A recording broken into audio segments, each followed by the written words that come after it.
கொண்டு வருவதற்கு பாஸ்ட் அவர்கள் இங்கே இருக்கிறார்கள். 30 ஆண்டுகளுக்கு மேலாக நம்முடைய வேதாம கல்லூரியில் பணியாற்றினவர்கள். நம்முடைய தமிழ்நாடு வேதாம கல்லூரியின் முதல்வராய் பல ஆண்டுகள் இருந்து பணி செய்தார்கள்.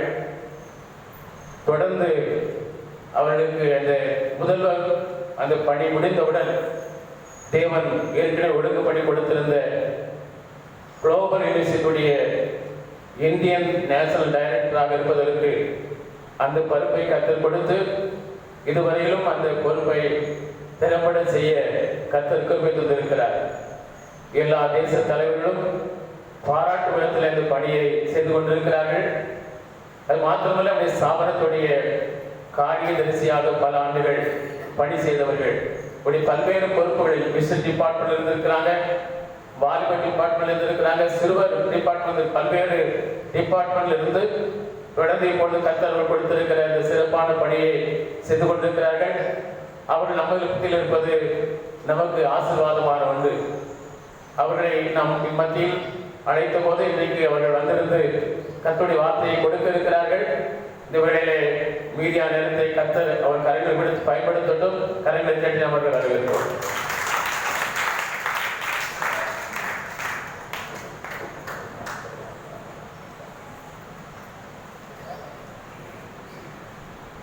ஆண்டவருடைய நல்ல நாமம் மகிமைப்படுவதாக. இந்த நல்ல காலங்களிலே இந்த 2வது நாளாக வந்திருக்கிறதான உங்களோடு சேர்ந்து கர்த்தரை ஆராதிக்கும்படியாகவும் கர்த்தருடைய வார்த்தைகளை உங்களுக்கு கொடுக்கும்படியாகவும் எனக்கு கிடைத்ததான இந்த சந்தர்ப்பத்தை மிகப்பெரிய சிலாக்கியமாக கருதுகிறேன். அரசாங்க வழிநடத்துவதன்படி நான் மாஸ்க் போட்டு இடைவெளி விட்டு ஆராதிக்க நம்மை ஒப்புக் கொடுக்க தேவன் கிருபை கொடுத்தபடினாலே கர்த்தரை துதிக்கிறேன். ஆனாலே தரையிலே உட்கார்ந்திருக்கிறவர்களையும் பார்க்கிறேன். நான் போன பிறகுதான் எனக்கு சொன்னாங்க, தரையிலே உட்கார்ந்துருக்கிறாங்க ஆட்கள் அப்படின்னு சொல்லி. அப்படி பழக்கப்பட்டவர்கள் எப்படியும் நம்ம சேர்ல உட்கார முடியாது. எங்கள் வீட்டிலலாம் சின்ன பிள்ளைகள் மேலே உட்காந்துருந்தாலும் நான் தரையில தான் உட்காந்துருக்கேன். அப்படின்னா தான் நமக்கு ஒரு ஆராதிச்சது மாதிரி இருக்கும். நமக்கு ஒரு அமைப்பாக ஒரு கவனம் போட்டு உட்காந்து அதே மாதிரி நீங்கள் ரொம்ப அழகாக இருக்கிறீங்க. வந்துக்கிற எல்லாருக்காகவும் கர்த்தரை துதிக்கிறேன். இந்த நெருக்கங்கள் மாறும்.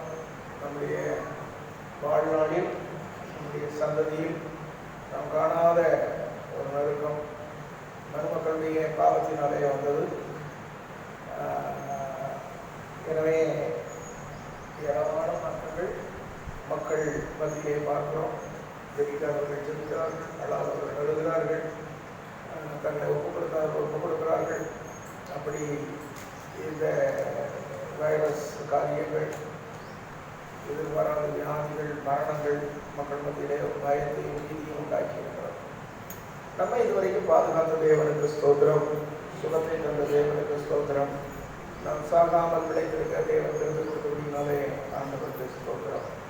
வருஷ கடைசியில கண்டிப்பாய் நம்ம எல்லாரும் சேர்ந்து ஒன்றாக ஆராதிக்கக்கூடிய வாசலை ஆண்டவர் திறப்பார் என்று நம்புகிறோம். அதற்காக செல்கிறோம். இந்த காலவேளையிலே உங்களோடு பகிர்ந்து கொள்ளும்படியாக 1 ராஜாக்களின் புஸ்தகம்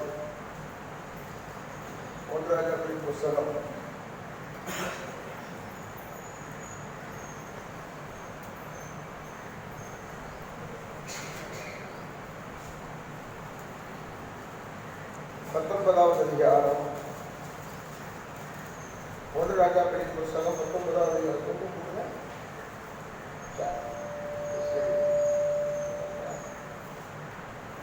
1 ராஜாக்களின் புஸ்தகம்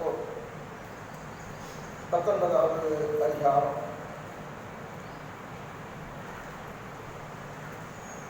15வது வசனத்திலிருந்து அந்த அதிகாரம் முடிய வாசிக்கிறேன். அப்பொழுது கர்த்தர் அவனை பார்த்து, எலியாவை பார்த்து, நீ தமஸ்குவின் வழியாய் வனாந்தரத்துக்கு திரும்பி போய் ஆசிரியரை சீரியாவுக்கு மேலே ராஜாவாக அபிஷேகம் பண்ணி பின்பு நிமிஷின் குமாரனாகிய யெகூவை இஸ்ரவேலின் மேல் ராஜாவாக அபிஷேகம் பண்ணி ஆவேல் மொகோலா ஊரானான சாப்பாத்தின் குமாரனாகிய எலிசாவை ஒரு ஸ்தானத்திலே தீர்க்கதரிசியாக அபிஷேகம் பண்ணார். சம்பவிப்பதாவது, ஆசிரியரின் பட்டயத்துக்கு தப்பினவனை யெகூ கொண்டு போடுவார், யெகூவின் பட்டயத்துக்கு தப்பினவனை எலிசா கொண்டு போடுவார்.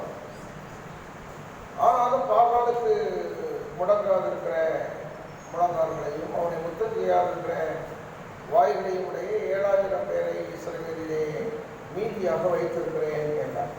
அப்படியே அவன் அவரை விட்டு புறப்பட்டு போய் 12 ஏர் பூட்டி உழுத சாப்பாத்தின் குமாரனாகிய எலிசாவை கண்டான். அவன் 12ஆம் ஏரை ஓட்டிக் கொண்டு இருந்தான். எலியா அவன் இருக்கும் இடம் மட்டும் போய் அவன் மேய்த்தன் சாப்பியை போட்டான். அப்பொழுது அவன் மாடுகளை விட்டு எலியாவின் பிறகே ஓடி, நான் என் தகப்பனையும் என் தாயையும் முத்தம் செய்ய உத்தரவு கொடும், அதற்கு பின்பு உம்மை பின்தொடர்வேன் என்றான். அதற்கு அவன், போய் திரும்பி வா, நான் உனக்கு செய்ததை நினைத்துக் கொள்கிறான். அப்பொழுது அவன் இவரை விட்டு போய் ஏர் மாடுகளை பிடித்து அடித்து ஏரின் மரமுட்டுகளால் அவைகளின் இறைச்சியை சமைத்து ஜனங்களுக்கு கொடுத்தான். அவர்கள் சாப்பிட்ட பிற்பாடு அவன் எழுந்து எலியாவுக்கு பின் சென்று அவனுக்கு ஊழியம் செய்தான். ஆண்டவருடைய நாமம் மகிமைப்படுவதாக. எலிசா என்கிறதான ஊழியக்காரர் எலியாவுடைய சீஷனாக வந்து ஊழியம் செய்து பராக்கிரமங்களை யெகோவா தேவனுக்காக செய்தவர். 1 ராஜாக்கள் 19ஆம் அதிகாரத்திலிருந்து 2 ராஜாக்கள் 13ஆம் அதிகாரம் வரைக்கும் உள்ளதான வேத பகுதியை முழுவதும் அங்கும் இங்குமாக எலிசாவை குறித்து பார்க்கிறோம். 2 ராஜாக்கள் 2ஆம் அதிகாரத்துக்கு பிறகு முழுவதும் எலிசாவை குறித்து 13ஆம் அதிகாரம் வரைக்கும் வருகிறதான விவரங்களை பார்க்கிறோம். இந்த எலிசாவை குறித்து 3 காரியங்களை நான் சொல்ல விரும்புகிறேன். அவன் வாழ்க்கையிலே ஒரு நிலையிலிருந்து அடுத்த நிலைக்கு ஏறி சென்றான், அடுத்த நிலையிலிருந்து அதற்கு அடுத்த நிலைக்கு ஏறி சென்றான். அவரை ஆண்டவர் இந்த உலகத்திலே எதற்காக கொண்டு வந்தாரோ அந்த நோக்கம் தன்னுடைய வாழ்க்கையிலே நிறைவேறும்படியாய் அவன் காரியம் செய்தார். He accomplished the purpose for which God brought him into this world. உலகத்திலே ஆண்டவர் என்ன நோக்கத்திற்காக நம்மை கொண்டு வந்தாரோ அந்த நோக்கம் நம்மளே நிறைவேற வேண்டும் என்கிற ஒரு ஜெபம் இதுவரைக்கும் செய்யாதவர்கள் இதிலிருந்து செய்ய ஆரம்பிக்கும். உலகத்தில் என்ன எதுக்காக கொண்டு வந்தீரோ அதை நம்ம நிறைவேற்றணும் ஆண்டுகிறேன் என்று ஜெபம் பண்ணுங்கள். அதற்கு அர்ப்பணம் தேவை, அபிஷேகம் தேவை, கீழ்ப்பிடித்தல் தேவை, கடின உழைப்பும் தேவை என்பதாக பார்க்கிறோம். இந்த எலிசாவின் மேலே எலியாவுடைய சாவை விழுந்தது என்பதாக பார்க்கிறோம். பிற்பாடு அந்த சாமியை எடுத்து யோர்தானை அடித்தான் என்பதாக பார்க்கிறோம். யோர்தான் நதியே 2ஆக பிரிந்தது என்பதாக பார்க்கிறோம். ஒரு விவசாயியாக இருந்தார். He was a farmer. விவசாயியாக இருந்த அவன் 2ஆவதாக ஒரு ஊழியக்காரனாக மாறினான், வேலைக்காரனாக மாறினான். He was a servant. வேலைக்காரனாக இருந்தவன், எலிசாவுக்கு வேலைக்காரனாக ஊழியக்காரனாக இருந்தவன் தீர்க்கதரிசியாக மாறினான். அந்த எலியா இருந்த இடத்தை அவன் பிடித்தான். எனவே இந்த 3 நிலைகளிலே ஏறி சென்ற ஒரு எலிசாவை 3 நிலைகளிலே ஏறி சென்றார். ஒரு விவசாயியாக இருந்தவன் ஒரு வேலைக்காரன், ஒரு வேலைக்காரனாக இருந்தவன் ஒரு தீர்க்கதரிசி. விவசாயியாக இருந்தவர் விவசாயிக்குரியதான உடைகளை கொடுத்தவர். நாம் தமிழர் கட்சியிலே நீங்கள் பார்த்தால் அவருடைய கட்சி சின்னத்திலே ஒரு விவசாயி தரப்பாய் கட்டிக்கொண்டு ஒரு கரும்பு பக்கத்திலே இருப்பதை பார்க்கலாம். அதுதான் ஒரு விவசாயியுடைய ட்ரெஸ். இது ஒரு பாஸ்டர்டே ட்ரெஸ். பொதுவாக பாஸ்டர்டே ட்ரெஸ்ன்னு சொல்லி மற்றவங்க நம்ப மாட்டாங்க. ஏன்னா ஜிப்பா போடுறதா பாஸ்டர்டே ட்ரெஸ்ன்னு தான் போடுவாங்க. மறுபடியும் அங்கி போடுறது அந்தந்த சபைகளுடைய ஆர்டர் படி அவங்க போடுவாங்க. அடுத்து அவன் ஒரு வேலைக்காரனுடைய வஸ்திரம். வேலைக்காரனுடைய ட்ரெஸ்லாம் அவன் போட்டிருந்தான். வேலைக்காரன் வேலையெல்லாம் செய்துவிட்டு எஜமானுக்கு சமைத்து தன்னுடைய இடுப்பிலே துண்டை கட்டி கொண்டு வைக்கணும். அதுதான் வேலைக்காரனுடைய வேலை. அந்தந்த இடத்திற்கு தக்க அவன் நடந்து கொண்டான். அவன் வேஷம் போடவில்லை. அந்தந்த இடத்துக்கு எது அப்ராப்ரியேட்டோ எது பொருத்தமானதோ அதை செய்தான். அதுக்கு ஒரு தீர்க்கதரிசியாக, தீர்க்கதரிசியுடைய ட்ரெஸ்ஸே வேற. ஒட்டகமயில் உடை தரித்திருந்தார் அப்படின்னு சொல்லி சொல்லப்பட்டிருக்கிறது. அவங்களை பார்த்தாலே ஒரு வைத்தியக்காரர்கள் போல உலகத்திலே தோற்றமளித்தார்கள். அப்படித்தான் இருந்தது. இந்த 3 நிலைகளிலேயும் தேவன் செய்ய சொன்னதை அவன் அருமையாக செய்து முடித்தான்.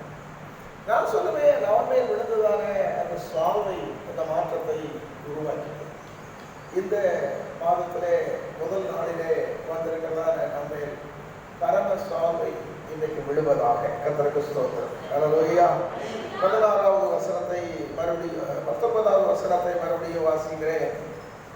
அப்படியே அவன் அவ்விடம் விட்டு புறப்பட்டு போய் 12 ஏர் பூட்டி உழுத சாப்பாத்தின் குமாரனாகிய எலிசாவை கண்டான். 12ஆம் ஏரை ஓட்டி கொண்டிருந்தான்.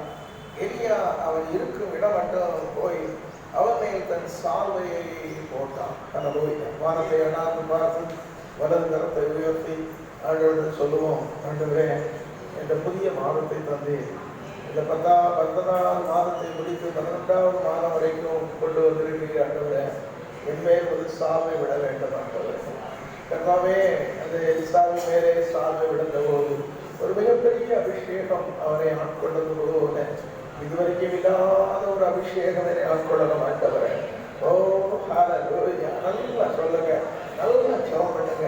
ஆண்டவரே ஸ்தோத்திரம். அறிக்கை பண்ணாத பாவங்கள் ஏதாவது இருக்குமானால், விடுதலை பெற முடியாத காரியங்கள் ஏதாவது இருக்குமானால் அதில் இருந்து கர்த்தர் விடுதலை தருவாராக. சால்வை விழுகிறது. ஹல்லேலூயா. The mantle falls on you this morning. கர்த்தருடைய அந்த சால்வை, ஹல்லேலூயா, எலியாவின் சால்வை உண்மையில் விழுகிறது. மகளே, கர்த்தருக்கு ஸ்தோத்திரம். அடுப்பின் அடியிலே கிடக்கிறவளே, உண்மையிலே கர்த்தர் சால்வையை போடுகிறார். அடிமைத்தனம் போல இருக்கிற மகனே, உண்மையிலே கர்த்தர் சால்வையை போடுகிறார். எக்கட்டும் இடங்களும் அடைகிறதான பிள்ளைகளே, இந்த உங்கள் மேலே சால்வை விழுகிறது. Praise the Lord. Hallelujah. இயேசுவே உமக்கு ஸ்தோத்திரம். இயேசுவே உமக்கு ஸ்தோத்திரம். உம்முடைய பரிசுத்த சால்வை இன்றைக்கு எங்கள் மேல் விழ வேண்டும் என்று ஜெபிக்கிறோம். ஆண்டவரே, ஹல்லேலூயா. கர்த்தாவே உமக்கு ஸ்தோத்திரம். அடிமைத்தனம் மாற வேண்டுமே, இக்கட்டுகள் மாற வேண்டுமே, இடர்கள் மாற வேண்டுமே, தேங்கி கிடக்கிற அனுபவங்கள், ஹல்லேலூயா, the experience of stagnation, ஆண்டவரே எங்களை விட்டு மாற வேண்டும் என்று ஜெபிக்கிறோம். ஆண்டவரே உமக்கு ஸ்தோத்திரம். தைரியங்கள் மாற வேண்டுமே ஆண்டவரே, சோர்வுகள் மாற வேண்டுமே ஆண்டவரே, மன உளைச்சல்கள் மாற வேண்டுமே ஆண்டவரே. ஆண்டவரே ஸ்தோத்திரம். இயேசு தருகிற உற்சாகத்தின் ஆவி, பரிசுத்த ஆவியானவர் கொடுக்கிற உற்சாகத்தின் ஆவி எங்களை நிரப்ப வேண்டும் என்று ஜெபிக்கிறோம். ஹல்லேலூயா. ஸ்தோத்திரம். ஹல்லேலூயா. இந்த 3 நிலைகளிலே அவர் போனார். எலிசா 3 நிலைகளிலே ஏறிச்சார். சொல்லுவோம், ஒரு விவசாயி என்கிற நிலையிலே வந்து ஒரு வேலைக்காரன் என்கிற நிலைமைக்கு போனான். ஊழியக்காரன் என்கிற நிலைமைக்கு போனான். அடுத்து ஒரு ஊழியக்காரன் அல்லது வேலைக்காரன் என்கிற நிலைமையில வந்து ஒரு தீர்க்கதரிசி என்கிற நிலைமைக்கு அவன் ஏறி போனான். நம்முடைய செயல்கள் சரியாக இருக்குமானால், நம்முடைய நடவடிக்கைகள் சரியாக இருக்குமானால், நம்முடைய வாழ்க்கை சரியாக இருக்குமானால் போக வேண்டிய இடத்துக்கு கண்டிப்பா போகும். இது வாழ்க்கை சரியில்லைன்னா மேலே இருக்கிறவங்க கீழே இறங்கிக்கணும், கீழே வந்துட வேண்டிய சூழலை வந்துடும். அதனால நம்ம வாழ்க்கையை எப்போதுமே பரிசுத்த ஆவியானவருடைய உணர்த்துதலின்படி, வசனத்தின் ஆதாரத்தின்படி நம்ம சரி செய்யறவர்களாக காணப்பட வேண்டும். எலிசாவுடைய 3 நிலைகளிலேயும் அவருடைய கைகளை பற்றி நான் உங்களுக்கு சொல்ல விரும்புகிறேன். எலிசாவுடைய கரங்கள் ரொம்ப அழகாக சொல்லப்படுது. எலிசாவுடைய கரங்கள், எலிசாவுடைய கைகள். உங்க கையை பார்க்க முடியாது கேட்கிறேன். உங்க கையை பாருங்க, உங்க கையை பாருங்க, பாருங்க. உங்கள் கையை பாருங்க, நல்லா இருக்குதா? சரி, உங்கள் கையை மற்றவங்கள்ட்ட கூட காட்டுங்க. சிலர் போர் அடிச்சுன்னு சொன்னால் அந்த பேனாவை வச்சு எழுதிக்கிட்டே இருப்பாங்க. அதில் ஒரு படத்தை போட்டுக்கிட்டு இருப்பாங்க, அதில் ஒரு பூசணிக்காயை போட்டு என்னத்தையாவது பண்ணிக்கிட்டே இருப்பாங்க.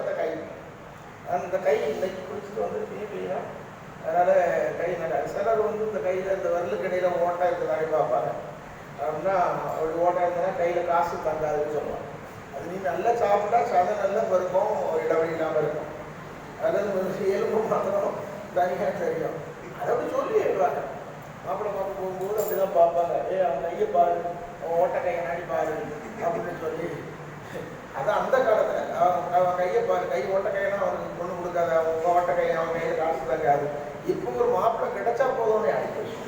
ஏன்னா இப்போ அப்படிப்பட்ட ஒரு சூழ்நிலை இருக்குது. அதனால அவன் கை, அவன் விவசாயி, ஒரு விவசாயியுடைய கை. அப்போ அந்த விவசாயியுடைய கை எங்கே இருந்தது பாருங்க. நாம் அதை பார்க்க விரும்புகிறோம். அந்த ஆண்டவர் சொல்கிற 19வது வசனத்தை பாருங்க.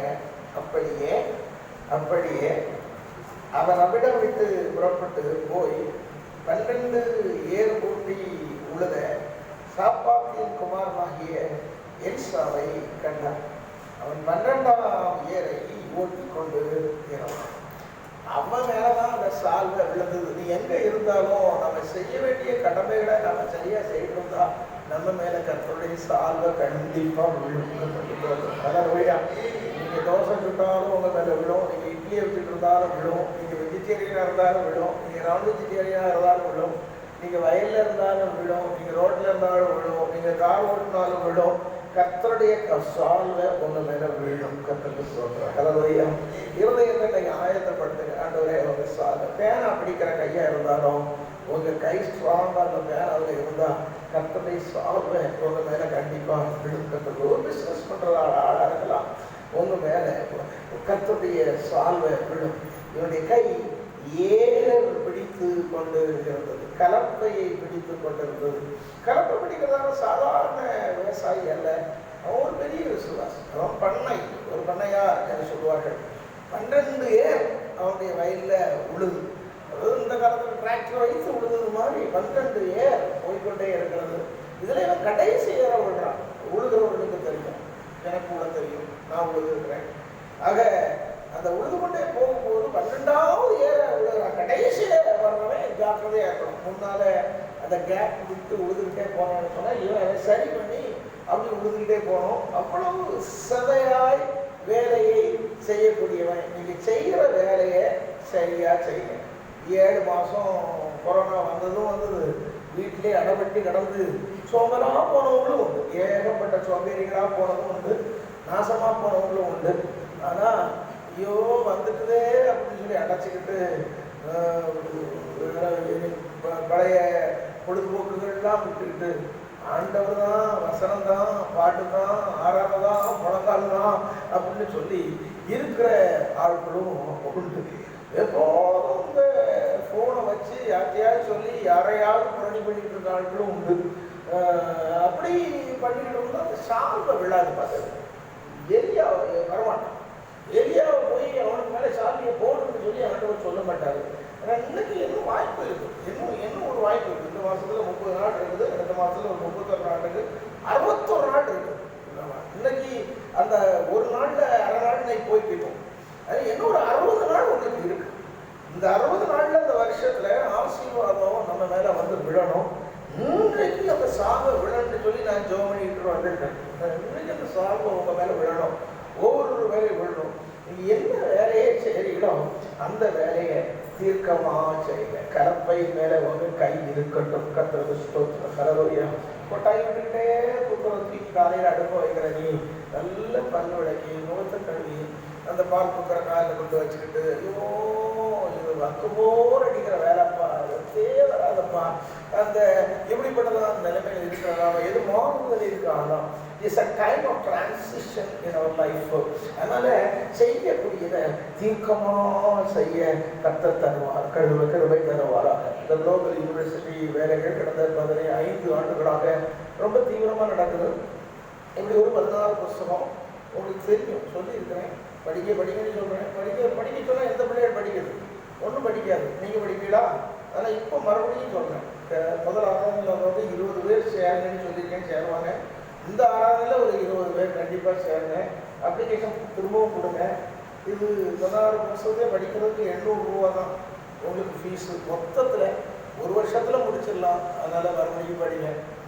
அப்போது 35,000 பேர், 35,000 ஸ்டூடெண்ட்ஸு இப்போ இந்தியா முழுவதும் நம்மகிட்ட படிச்சுட்டு இருக்கிறாங்க. ஹிந்தியில் படிக்கிறாங்க, இங்கிலீஷில் படிக்கிறாங்க, தமிழில் படிக்கிறாங்க, மலையாளத்தில் படிக்கிறாங்க, மராத்தியில் படிக்கிறாங்க. இப்படி ஏகப்பட்ட 9 லாங்குவேஜில் படிச்சுட்டு இருக்கிறாங்க. அப்போ இந்த கொரோனா வந்த உடனே ஒரு தொய்வு ஏற்பட்டது. கொரோனா காலங்கள் வந்த உடனே ஒரு தொய்வு ஏற்பட்டது. ஏன்னு சொன்னால், நான் பிரயாணம் பண்ண முடியலை, மக்கள் ஒரே இடத்துல கூட முடியலை. ஒரு நமக்கு ஒரு 1600 ஸ்டடி சென்டர் சபைகளில் இந்த பாடங்கள் நடக்குது. அப்போ மக்கள் ஒரு இடத்துல வர முடியாத வேலைக்கு ஓரளவுக்கு நின்று போனது மாதிரி ஆகி போச்சுது. அப்படியே ஆன்லைனில் படிக்கிறவங்க கொஞ்சம் பேர் படிச்சுட்டு இருக்கிறாங்க. மற்றபடி சபையில் கூடி படிக்கிறவங்க தான் நமக்கு விரல் கூட்டமாக இருக்கிறாங்க. அப்போ நான் சபைகளுக்கு போய் பிரசனம் பண்ணக்கூடியவன். என்ன பண்ணுவதுன்னு சொல்லி நான் திகைச்சு நிற்கவே இல்லை, ஒருபோதும் திகைக்கவே இல்லை. மற்றபடி நான் ஒரு 6 மணிக்கு எழுப்புவேன். காலையில் ராத்திரி 12 மணி 1 மணிக்கு படிச்சுட்டு காலையில் 6 மணிக்கு எழுப்புவேன், ஜெபம் பண்ண ஆரம்பிப்பேன். இந்த கொரோனா வைரஸ் வந்த காலத்தில் வந்து 5 மணிக்கு எழுப்புறதுக்கு ஆண்டவர் கிருபை தந்தார். செய்கிறத தீர்க்கமாக செய்யணும். இது நல்ல ரெஸ்ட் உள்ள காலம். நம்மளை யாரும் கேட்க முடியாது. நமக்கு நம்ம தான் முதலாளி, நான் தான் மேனேஜர், நான் தான் டைரக்டர், இந்தியா முழுவதும் நான் தான் டைரக்டர். ஆனால் எங்கள் ஆஃபீஸில் திமாப்பூரில் வேலை செய்கிறவங்க, டெல்லியில் வேலை செய்கிறவங்க, எங்கள் சென்னை ஆஃபீஸில் வேலை செய்கிறவங்க, நாகர்கோவில் ஆஃபீஸில் வேலை செய்கிறவங்க, மதுரை ஆஃபீஸில் வேலை செய்கிறவங்க எல்லாருக்கும் நாங்கள் அந்த 7 மாதமும் முழு சம்பளம் கொடுக்கறதுக்கு ஆண்டவர் கிருபை செய்யலாம். நீ வந்தாலும் சம்பளம், வராட்டாலும் சம்பளம். நாங்கள் அப்படி செய்கிறதுக்கு ஆண்டவர் கிருபை செய்யலாம். வேலையில் ஜாக்கிரதை இருக்க ஆண்டவர் கிருபை தந்தார். சொல்லலாம். அதாவது 5 மணிக்கு எழுப்பி ஜோமன் ஆரம்பித்து ஒரு 8 மணிக்கு ஜோம் பண்ணி முடிப்பேன். 8 மணிக்கு ஜோம் பண்ணி முடிச்சுட்டு அதுக்கு பிறகு 9 மணிக்குள்ளே எப்படியும் ஆஃபீஸுக்கு போகிறதுக்கு முயற்சி பண்ணுவேன். பிறகு என்னுடைய காலை எக்ஸசைஸ் எல்லாம் முடிச்சுக்கிட்டு எப்படி 10 மணிக்கு நான் ஆஃபீஸில் உட்காந்தேன்னா 2:30 மணி வரைக்கும் வேலை செய்வேன். என்ன வேலை செய்வோம்? இந்த 42 வருஷமாக நான் பிரசங்கம் பண்ணிக்கிட்டு இருக்கேன். 42 வருஷம் நான் பண்ண பிரசங்கத்தையும் ஒன்றுனா எடுத்து தேடி எடுத்து ஒரு 1000 பிரசங்கம் பக்கத்தில் வந்துருக்குது. இந்த 1000 பிரசங்கத்தையும் நாங்கள் கம்ப்யூட்டரில் போட்டுறோம். கம்ப்யூட்டரில் போட்டு இது ஒரு 10-15 புஸ்தகமாக போடலாம். அப்படி ஆண்டவருக்கு செய்தார். அந்த வேலை இன்னும் நடந்துகிட்டு இருக்குது. அதுக்கிடையில் கொரோனா வந்துட்டு சரி அடிச்சுட்டு போயிட்டுது. அதனால இப்போ மறுபடியும் சபைகள் திறக்க ஆரம்பிச்சிருக்குது. இப்போ படிக்கிறவங்க படிக்க ஆரம்பிச்சுக்கிறாங்க. இப்போ நான் போகாதனாலும் போகலை. வந்து கிராஜுவேஷன் நடத்துங்க, ஷட்டவுன் லாக்டவுன் முடிஞ்ச பிறகு தான் போகணுன்றதுக்காக இருக்கிறேன். இந்த நிலைமையில் இந்த வேலையில இவ்வளவு கிருபையாக செய்யறதுக்கு ஆண்டவர் மனப்பக்குவத்தை தந்திருக்கிறார். கலப்பையை பிடிச்சேன்னு சொன்னால் கலப்பையில் கை இருக்கணும், அதை விடக்கூடாது. கலப்பையில் வந்து சால்வ விழுந்தால் ஒழிய, ஒரு மாற்று வேலைக்கு சால்வ விழுந்தால் ஒழிய அங்கே இங்கே பார்க்காது, அங்கு இங்கு அலுவலாக இருக்காத. கர்த்தர் உனக்கு இட்ட பணியை செய்ய வேண்டும். கர்த்தருக்கு ஸ்தோத்திரம். மனைவியா இருக்கிறவள் மனைவியா இரு, புருஷனா இருக்கிறவள் புருஷனா இரு, பிள்ளைகள் இருக்கிறவள் பிள்ளைகளாக இருங்கள், விசுவாசிகளாக இருக்கிறவர்கள் விசுவாசிகளாக இருங்கள். கிராமத்தில் சொல்லுவாங்க, சொன்னதை விட்டுட்டு சுரக்காய பிடுங்காத அப்படின்னு சொல்லுவாங்க. அதனால சொன்னதை மாத்திரம் செய், சுரக்காய பிடுங்கினா பெரிய குழப்பம் வந்துடும். அதனால என்ன சொல்றேன்னு சொன்னா, கலப்பையை ஒழுங்கா பிடி. கர்த்தருக்கு தோட்டம் பக்கத்தில் சொல்லுங்க, கேட்காது, ஆனால் சொல்லுங்க, கலப்பையை ஒழுங்கா பிடி சொல்லுங்க. கலப்பையை ஒழுங்கா பிடி, சால்வ மேல விழும். கர்த்தருக்கு தோட்டம். அதாவது சால்வ விழணுமா, கலப்பையை ஒழுங்கா பிடி. சொல்லலாம், முழங்கால நில்லு, வேதத்தை வாசி. அதாவது உபவாசம் இரு. கர்த்தருக்கு சோத்திரம். நான் உபவாசம் இருக்கக்கூடாதுன்னு சொல்றேன். நான் உபவாசம் இருக்கக்கூடாதுன்னு சொல்லுவாங்க. சுகர் இருக்கிறதுனால, சுகர் இருக்கிறவங்க அவங்களுக்கு ஒரு கெத்து, நான் உபவாசம் இருக்க வேண்டாம், நான் உருப்பிட மாட்டேன். நான் சொல்றேன், உருப்பிட மாட்டேன். இந்த கொரோனா வந்த காலத்தில் 40 நாள் காலையில் எழுப்பி சாப்பிடாம மத்தியானம் 3 மணிக்கு தான் சாப்பிட்டேன். 40 நாள் தொடர்ந்து உபவாசம் இருக்க கர்த்தர் வச்சுறார். கலப்பைய கையை புட்டி முழங்கால் நடக்காதவங்க முழங்கால் நடக்குங்க. 25 வருஷமா சம்பளம் போட்டு உட்காந்துட மாட்டேன். இந்த பக்கத்தில் ஒரு பிடி இருந்தது. ஆனால் இந்த கொரோனா வந்த காலங்களில் சம்பளம் போட்டு உட்கார வச்சு இப்போ கீழே உட்கார்ந்து சம்பளம் போட்டு உட்கார்ந்து ஜோம் பண்றதுக்கு பைபிள் வாசிக்கிறதுக்கு ஆண்டவர் கிருபை தந்திருக்கிறார். செய்யாமலேயே செய்ய முடியும். மனத்துடன் தான் காரணம். மனத்துல எடுக்கிற தீர்மானம் தான் காரணம். என்ன சோம்பேறியாவே போய் என்ன டிவியை பார்த்து என்ன சும்மாவை பார்த்துக்கிட்டு என்ன அப்படியே இருந்து என்ன ஊர்வம்ப பேசிக்கிட்டு என்ன செல்போன்ல ஊர்க்கதை உலகத்தை பேசிக்கிட்டு காலம் முடிஞ்சு போகும். பெட்டிக்குள்ள தூக்கி வச்சிருவாங்க. அதுக்கு முன்னால மனம் திரும்பு. நான் சொல்றேன், நான் தெளிவா சொல்றேன். அதுக்கு முன்னால மனம் திரும்பு. கர்த்தர் உனக்கு கொடுத்த வேலையை செய்யலாம். ஒண்ணும் செய்வது இல்லையா? பேர பிள்ளையாவது பார்த்து விளையாடிட்டு உட்கார். எனக்கு பேரப்பிள்ளை எனக்கு ஓப்பன் கொடுத்துருன்னு சொல்லி நான் 10 மணிக்கு மேலே போனோம்னா மத்தியானம் 2:30 தான் கீழே வருவேன். ஆஃபீஸுக்கு நான் 2:30 தான் கீழே வருவேன். பிறகு நான் சாப்பிட்டு திரும்ப கொஞ்சம் தூங்கிட்டு திரும்ப மேலே போயிடுவேன். பேரப்பிள்ளைக்கு தனி டைம் இருக்குது. அதனால எனக்கு வேலை இல்லைன்னு சொல்வதற்கு ஒரு இல்லை. இவனுக்கு வேலை இருந்தது. அருமையாக வயலில் வேலை செய்தான். கலப்பையே கையை வைத்தான். தகப்பன் தாயை நேசித்தான். எலியா கூப்பிட்டவன சொன்னான். அவன் ஓடுனான். எலியாவுக்குனால ஓடுனான்னு சொல்லிடுது. எங்கள் அப்பா அம்மாவுக்கு முத்தம் கொடுத்துட்டு வர்றேன். தகப்ப தாயை நேசித்து அருமையா இந்த வேலைகளை செய்தான். அப்படிப்பட்ட விசுவாசிகளாக இருக்க கர்த்தர் நமக்கு கிருபை தருவாராக. அல்லேலூயா. அவனுடைய கலப்பையிலே வைத்த கைகளை பார்க்கிறோம். இரண்டாவது ஊழியக்காரனாகிய எலிசாவுடைய கைகளை பார்க்கிறோம். ஊழியக்காரனாகிய எலிசாவுடைய கைகளை பாருங்கள். 2 ராஜாக்கள் 3வது அதிகாரம் 11வது வசனத்தை பாருங்கள். 2 ராஜாக்கள்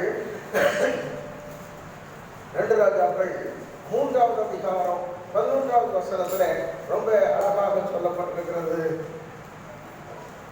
யோராம் என்கிறதான ராஜாவும் யோசபாத் என்கிறதான ராஜாவும் யுத்தத்துக்கு போகிறார்கள். கர்த்தருடைய வார்த்தையை கேட்க வேண்டும் என்று சொல்லுகிறார்கள். அங்கே சொல்லப்பட்டிருக்கிறது, கர்த்தருடைய வார்த்தையை கேட்போம் என்று யோசபாத் சொல்லும் போது 11வது வசனத்தை பாருங்கள். அப்பொழுது யோசபாத், நாம் கர்த்தரிடத்தில் சாதிக்கும்படி கர்த்தருடைய தீர்க்கதரிசி ஒருவனும் இங்கே இல்லையா என்று கேட்டதற்கு, எலியாவின் கைகளுக்கு தண்ணீர் வார்த்த சாப்பாத்தின் குமாராகிய எலிசா எங்கே இருக்கிறான். இப்ப வேலைக்காரனா மாறிட்டான். இப்ப அடுத்த ஸ்டேஜுக்கு வந்துட்டான். அடுத்த லெவல், அடுத்த ப்ரமோஷன் லெவலுக்கு வந்துட்டான். வந்த உடனே சொல்லப்பட்டிருக்குது, அவனை குறித்து சொல்லப்பட்டிருக்கு, அவனுக்கு பின் சென்று ஊழியம் செய்தான் என்று நம்ம 1 ராஜாக்கள் 19வது அதிகாரத்துல வாசித்தோம். அதுக்கப்புறம் இடையில உனக்கு சொல்றேன். அதுக்கு பிறகு அவனை பற்றி சொல்லும் போது அவனிடத்தில் கர்த்தருடைய வார்த்தை இருக்கிறது என்று அந்த 12வது வசனத்துல சொல்லப்படும். 11வது வசனத்துல எலியாவின் கைகளுக்கு தண்ணீர் வார்த்த சாப்பாத்தின் குமாரனாகிய எலிசா. வேற ஒன்றும் செய்யல.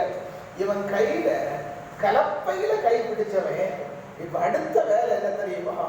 அவன் கையில ஒரு ஜக்கு, அவ்வளவுதான், ஒரு சொம்பு. அது சொம்பு நிறைய தண்ணி. இவன் வேற வேலை ஒண்ணுமே கிடையாது. எலியாவுக்கு பின்னால போனோம். எலியாவுக்கு பை தூக்கணும். எலியா சாப்பிடுவான். கூட உட்காந்து டேபிள் உட்காந்து சாப்பிட்றது அல்ல, அவன் நிற்கணும்.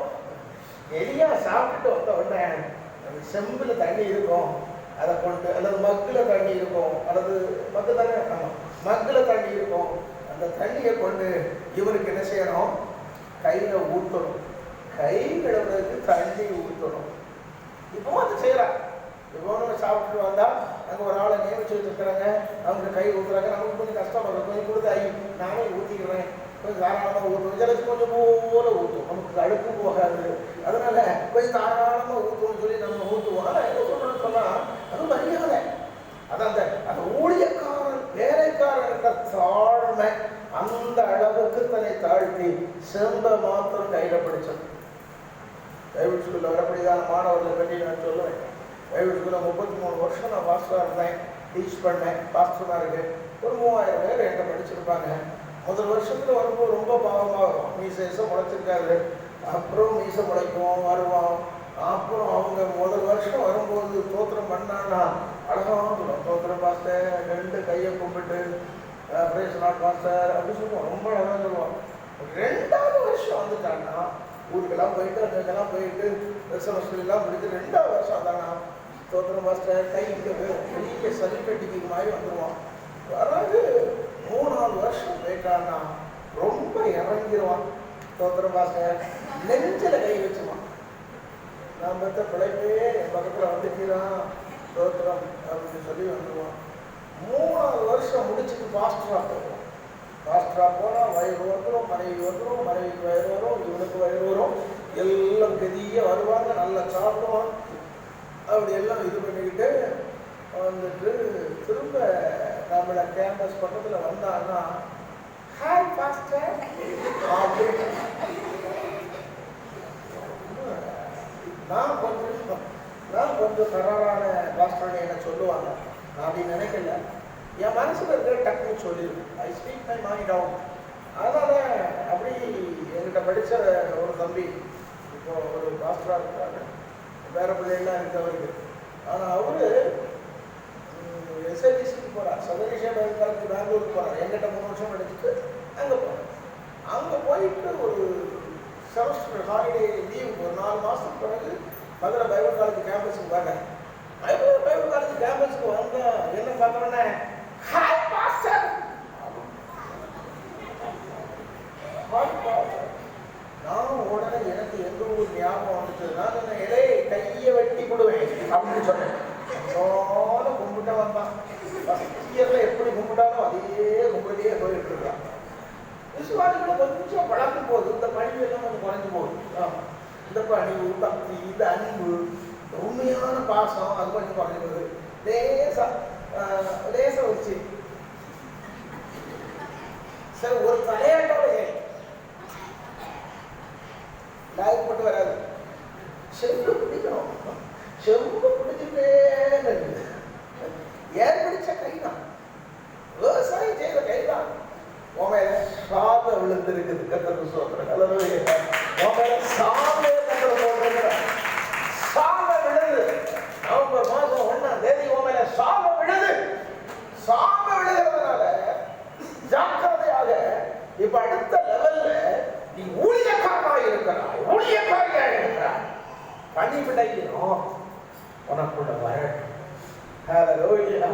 எங்க போனோம் எலியா சாப்பிட்டுட்டு வெளியே வருவார். அவருடைய கை அப்படியே இருந்தது. 2வது அதிகாரத்தில் பார்த்தோம், 2 ராஜாக்கள் 2வது அதிகாரத்தில் பார்த்தோம். கில்கால்ல இருந்து போனான், பெத்தேல்ல இருந்து போனான், எரிகோல இருந்து போனான், யோர்தான்ல இருந்து போனான். 2 ராஜாக்கள் 2வது அதிகாரம் 9வது வசனத்தில் சொல்லப்பட்டிருக்கிறது. நான் உன்னை விட்டு போகும் முன்னே உனக்கு வேண்டியது என்ன என்று எந்தத்துல கேடு என்று அவர் கேட்கிறான். அப்படி சொல்றான், உம்மிடத்தில் உள்ள ஆவி வரும், எனக்கு ரெட்டிப்பாக சொல்றான். என் மேல சால்வ விழுந்தது உண்மை, என் மேல சால்வ விழுந்தது உண்மை, நான் ஏற விட்டது உண்மை, இப்போ நான் செம்பு பிடிச்சிருக்கிறது உண்மை. ஆனா நீ எங்க போனாலும் உண்மை விடாமல் பின்தொடர்வேன். நீ எங்க போனாலும் இயேசுவை விடாமல் பின்தொடர கத்த திருவை தருவாராக. கையை உயர்த்தி கத்தருக்கு சோதனை செலுத்துங்க. எங்க போனாலும் இயேசுவை விடாம கர்த்தர் என்னை கில்காலில் இருந்து பெத்தேல் மட்டும் போக விடுகிறார், நான் போய் விடுகிறதில்லை. பெத்தேலில் இருந்து எரிகோ மட்டும் போய் அனுப்புகிறார், நான் போய் விடுகிறதில்லை. எரிகோவில் இருந்து யோர்தானுக்கு போகிறார். Never mind, I will follow you.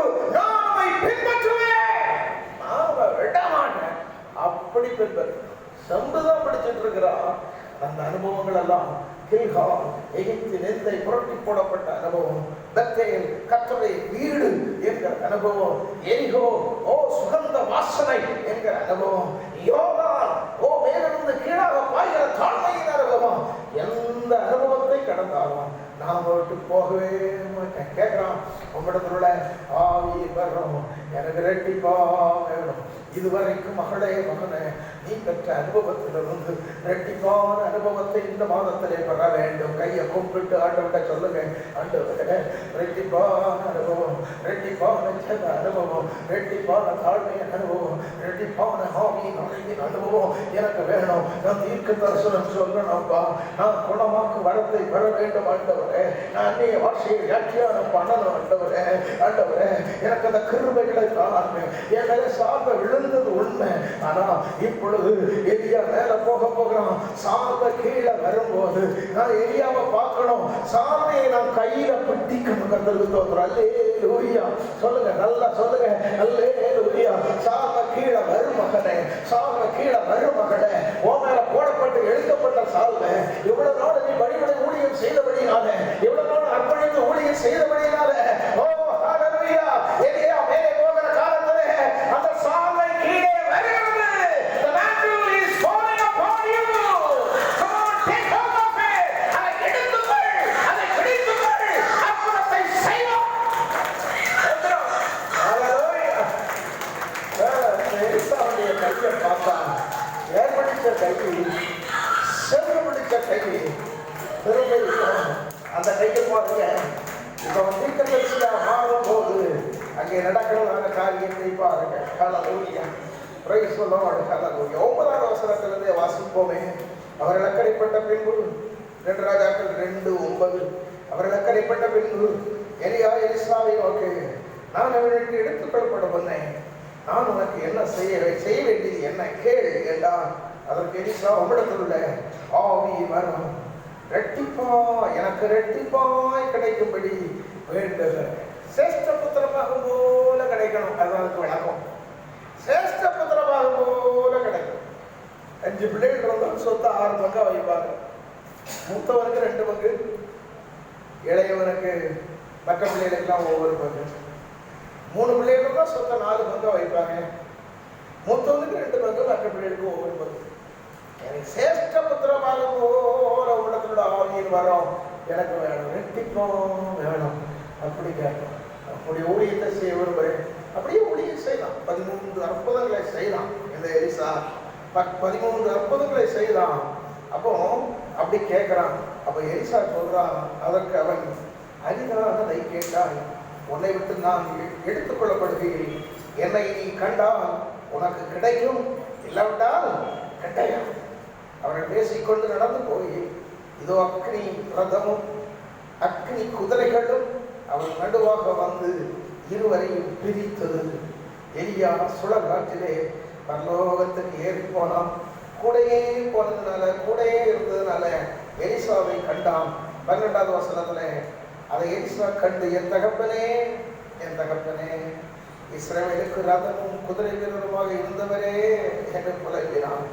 அப்புறம் அவனை காணாமல் தன் வஸ்திரத்தை பிடித்து 2 துண்டாக கிழித்தான். மேல் அங்கி, பதிமை உருடைய அந்த அங்கியை தூக்கி போட்டான்னு சொல்றோம் இல்லையா, அந்த மேல உள்ள அங்கியை பிடித்து 2 துண்டாக கிழித்தான். என்ன இப்போ ஒரு புது வஸ்திரம் வரப்போகிறது.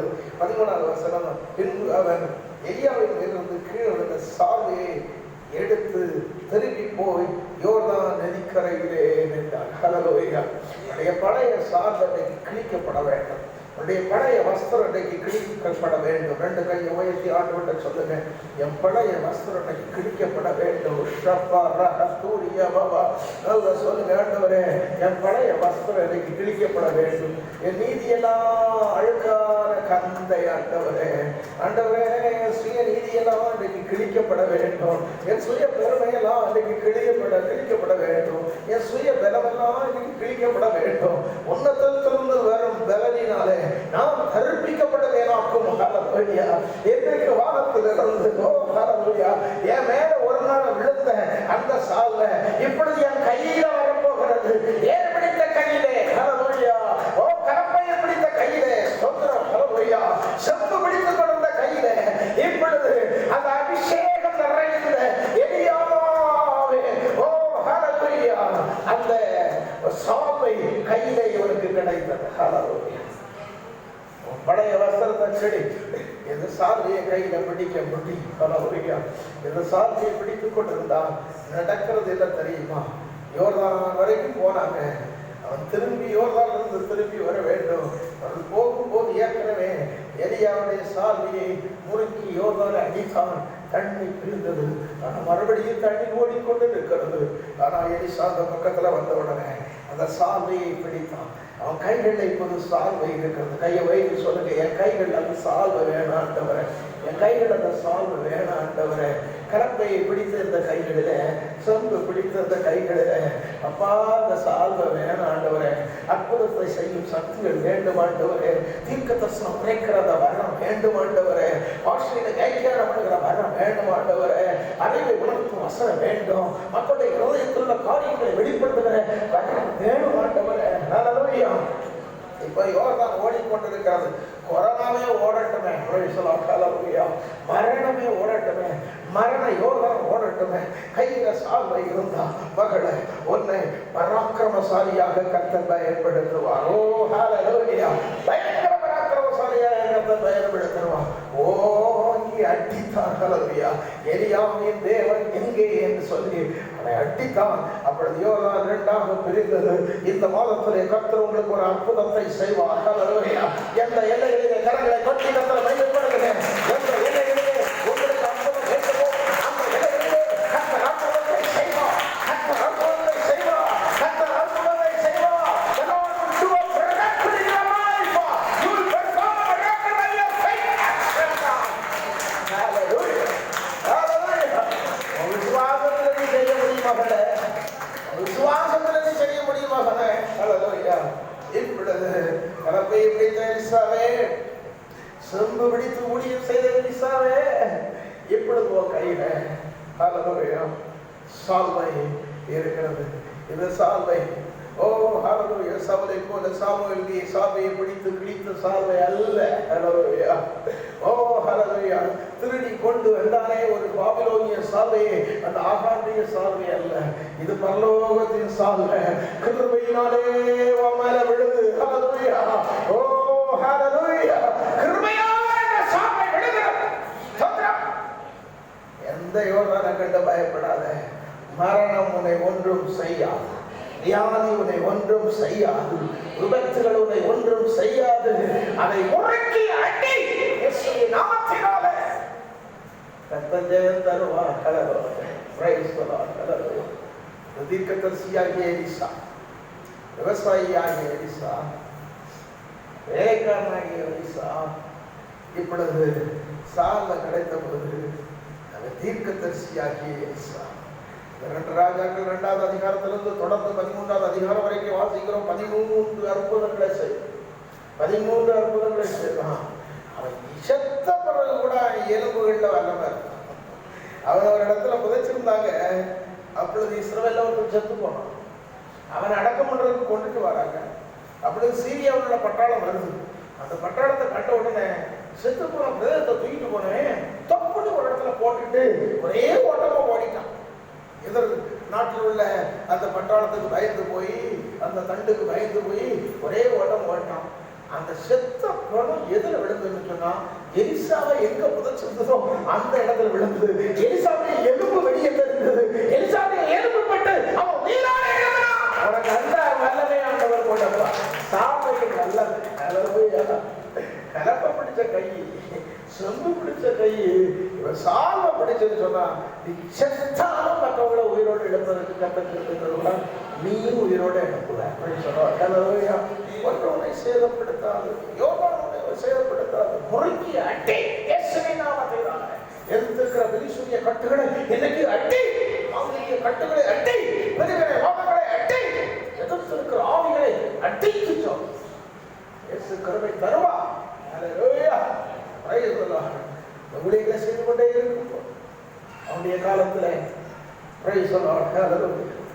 வாழ்ந்ததான ராஜாக்கள், யோராம் ராஜா, யெகூ ராஜா, யோகாஸ் ராஜா, யோவாஸ் ராஜா, 4 ராஜாக்களின் காலத்துல.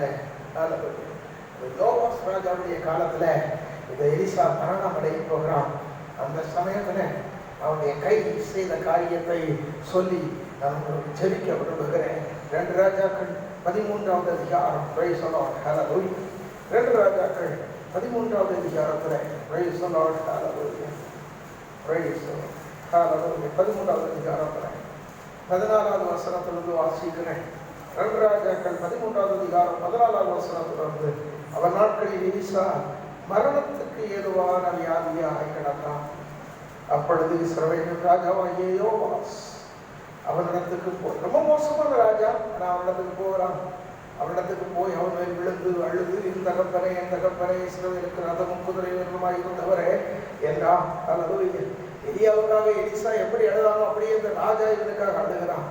எலிசா அவனை பார்த்து வில்லையும் அம்புகளையும் பிடியும் என்றான். அப்படியே வில்லையும் அம்புகளையும் பிடித்துக் கொண்டான்.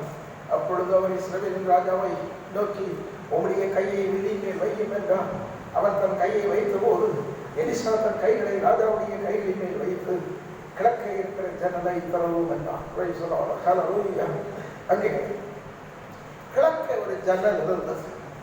அந்த கிழக்கே இருந்ததுதான் ஜன்னல் அடைக்கப்பட்ட ஜன்னலாக இருந்தது. காலமெல்லாம் அடைக்கப்பட்ட ஜன்னல். அடைக்கப்பட்ட ஜன்னலுக்கு அர்த்தம் என்னவென்றால், சீரியா தேசத்து படைகள் மேலோக்கி நின்றது. இஸ்ரேல் தேசம் சீரியா தேசத்துக்கு அடிமையாக போகிறது. பயந்தபடினாலே கிழக்கே இருந்த ஜன்னல் அடைக்கப்பட்டே இருந்தது. The shut window at the eastern side அடைக்கப்பட்டுள்ளது, திறக்கவே. எலிசா மரணத்துக்கு எதுவாக இருக்கிறான். அப்பொழுது யோவாஸ் வருகிறான். சொல்லுகிறான், கிழக்கே இருக்கிற ஜன்னலை திறக்கும். நவம்பர் மாதம் வரைக்கும் உனக்காக அடைக்கப்பட்டிருக்கிற ஜன்னல்கள் எல்லாம் திறக்க கர்த்தர் கிருபை செய்வாராக. உனக்கு எதிராக அடைக்கப்பட்டிருக்கிற கதவுகள் எல்லாம் திறக்கும். எல்லாரும் 2 கரங்களை உயர்த்தி கர்த்தரை ஸ்தோத்திரம் பண்ணுவோம். அக்டோபர் மாதம் முடிந்து நவம்பர் மாதம் ஆரம்பத்தில் வந்திருக்கிற பிள்ளையை இந்த மாதத்தில் உனக்காக அடைக்கப்பட்ட உறவுகள் எல்லாம் திறக்குமாக. மனித தயவுகள் எல்லாம் உனக்காக திறந்து வரும். இயேசுவின் நாமத்தினால அடைக்கப்பட்ட ஜன்னல் எலிசா மரண படுக்கையில இருக்கிறான். எலிசா மரண படுக்கையில இருக்கிறான். அவர் ராஜாவை வில்லை பிடியும் அம்பை பிடியும் என்று சொன்னான். வில்லையும் அம்பையும் பிடித்த போது இந்த எலிசா ராஜாவுடைய கையின் மேலே கையை வைக்கிறான். இப்படி செய்ய வேண்டும் என்று சொன்ன போது அவனே போது அது வெற்றிரம்பாக திரும்ப வந்தது. முறை சொன்னார், உனக்கு மேலே உள்ள அதிகாரிகளின் மேலே நீ கை வைக்கக்கூடிய அளவில் உன் அபிஷேகத்தை கர்த்தர் பெருக பண்ணவா. மந்திரிகளிலே ராஜாக்களின் மேலே உன் கையை வைத்து நடத்தக்கூடிய அபிஷேகத்தை கர்த்தர் உனக்கு தருவான். இந்த நாட்களில் எப்படிப்பட்ட அற்புதங்களோடு நடப்பதாக.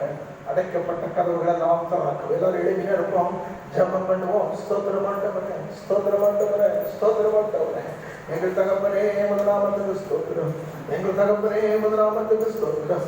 ஒரு பரிசுத்தமுள்ள நாமத்துக்கு ஸ்தோத்திரம். ஒரு பரிசுத்தமுள்ள நாமத்துக்கு ஸ்தோத்திரம். ஹல்லேலூயா. எல்லாரும் வேகமாக எழுதினீர்கள். ஹல்லேலூயா. சாலூயா ரபா ரபா ஹல்லேலூயா ரபா ரபா ஹல்லேலூயா ரபா அம்மல ரஹஷ ரபுயா தன ரபா ரபா ரபா. எல்லாரும் எழுதினீர்கள். கர்த்தருக்கு ஸ்தோத்திரம். ஹல்லேலூயா. அடைக்கப்பட்ட வாசல் திறக்கணும். அடைக்கப்பட்ட கதவு திறக்கணும். கதவுகளை கொட்டியாடுவே சபைகளை திறக்கணுங்க. இயேசுவின் நாமத்தினாலே கரங்களை பிடித்த கைகள். ஒரு செப்பு பிடித்துக் கொள்கிற கரங்கள் கர்த்தருக்கு ஸ்தோத்திரம். சாமையை பிடிக்கிற கையால் மாறணும். ராஜாவுடைய கையிலே கையை வைத்து நடத்துகிற கையால் மாறணும். உயர்வுனக்கு தருவோம். Thank you Jesus. எல்லாரும் சேர்ந்து செங்கடல் திறக்கும் முன்னே அதிசயங்களை காணப்படுவேன், அற்புதம் கண்டிடுவா என்ற பாடல ஒரு பாடலை சோமன போகிறோம். ஹல்லேலூயா. அடைக்கப்பட்ட வாசல்கள் எல்லா பகுதிகளிலும், எல்லா எல்லைகளிலும், எந்தெந்த எல்லைகளிலே வாசல் அடைக்கப்பட்டிருக்கிறது அந்த வாசல்களில் அத்தனை எல்லைகளிலும் தேவன் வாசலை திறப்பார். தேவன் வாசலை திறப்பார். அதுக்குரிய அபிஷேகத்தை கர்த்தர் தந்திருக்கிறார். அதுக்குரிய சால்வையை கர்த்தர் கொடுத்திருக்கிறார்.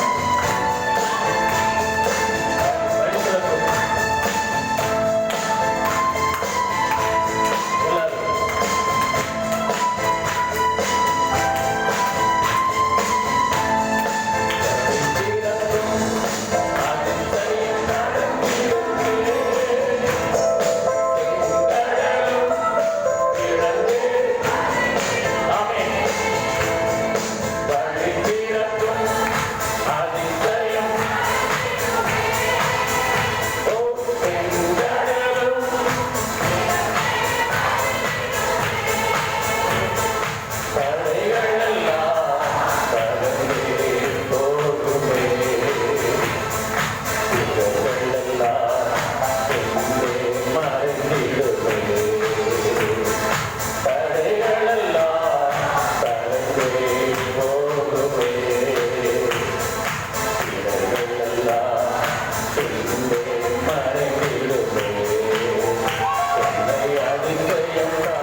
அத்தனை வாசல்களும் எல்லைகளில் உங்கள் எல்லைகளில் இருக்கிற அத்தனை எல்லைகளில் அடைக்கப்பட்ட வாசல்களை இன்றைக்கு தேவன் திறந்திருக்கிறார் என்று விசுவாசிக்கிறவர்கள் கரங்களை தட்டி தந்த மையப்படுத்துங்கள்.